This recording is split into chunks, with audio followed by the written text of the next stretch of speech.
Olá, meus amigos do canal 2x1, aqui não tem empate, um forte abraço para todos vocês. O Bahia chega a 6 jogos com 2 triunfos e 4 empates. Muitos torcedores estão reclamando que o Esquadrão de Aço está empatando demais. No entanto, nós temos que observar os jogos do Bahia. Dos 4 jogos do Bahia, me diz aí qual o jogo que o Bahia merecia vencer. Somente do Palmeiras, na verdade. O jogo contra o América, contra o Ceará e contra o Juventude foram jogos equilibrados. O time do Bahia tem um elenco de meio de tabela para baixo. Então é muito natural que os jogos contra o Juventude, o próprio América e o Ceará, os times se equivalem e o jogo de fato foi um jogo muito equilibrado. Dizer que o Bahia poderia ter vencido um desses 3 jogos é desprezar o adversário e entender que o adversário jogou também, como é o caso do Juventude. O Juventude criou diversas oportunidades que poderiam ter abrido o marcador, mas é claro que o ponto principal foi o erro da arbitragem em não ter marcado o pênalti.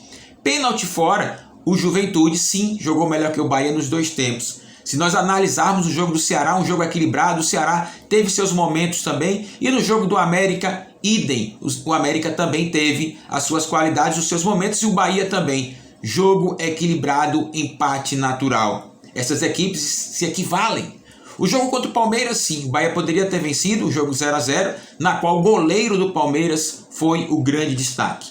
É evidente que no jogo do Juventude, se o Bahia, o juiz, por exemplo, marca o pênalti e Bahia faz o gol, a história seria totalmente diferente. O Bahia talvez de um contra-ataque fizesse 2-0, como no caso do Atlético Paranaense, que foi um jogo difícil também para o Bahia, mas o Bahia foi efetivo dentro do jogo e abriu 2-0 vencendo o Atlético Paranaense. O jogo da Chapecoense é o Chapecoense já em queda, a Chapecoense não tem mais alternativa e o Bahia venceu muito bem, 3-0, foi um placar muito legal para o Esquadrão de Aço. Os próximos jogos do Bahia serão também equilibrados e nós temos que entender que o jogo do São Paulo, por exemplo, é um jogo dificílimo, não é um jogo fácil. O Bahia pode vencer? Sim. E o São Paulo também pode vencer? Claro. Então todo cuidado é pouco, uma preparação bem eficiente, conhecendo o São Paulo, entendendo como o São Paulo joga, vai ser um processo bem natural para que o Guto possa enfrentar o São Paulo na Arena Fonte Nova.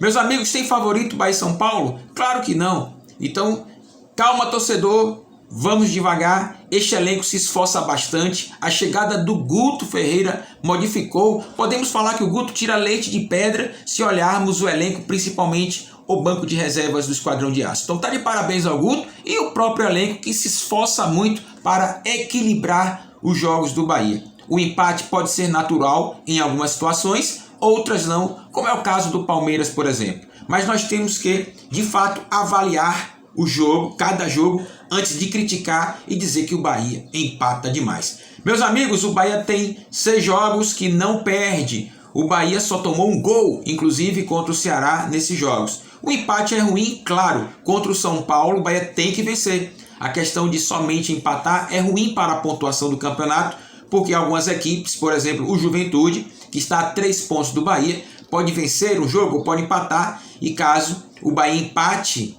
o Bahia vai ficar ali muito próximo ainda da zona. É fundamental que o Bahia vença o São Paulo, mas se houver um empate, meus amigos, nós temos que analisar o jogo e entender se a partida foi equilibrada ou não, porque afinal de contas o adversário também joga.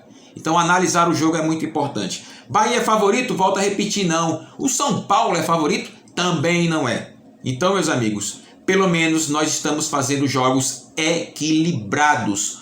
Ontem, no caso do Juventude, se nós não tivemos uma força para fazer 1-0, se o juiz atrapalhou o nosso triunfo não marcando o pênalti, a defesa do Bahia funcionou. Luiz Otávio e o Conte trabalharam muito bem. Então o Esquadrão de Aço, se a gente olhar o Bahia do Dabove e o Bahia do Dado, que nitidamente estava no caminho do rebaixamento, e agora temos a esperança com o Guto, o Bahia está 3 pontos fora da zona. Meus amigos, pontuar é muito importante, mas claro, temos que voltar a vencer e tomara que nós possamos vencer o São Paulo. Canal 2x1, aqui não tem empate, um forte abraço para todos vocês.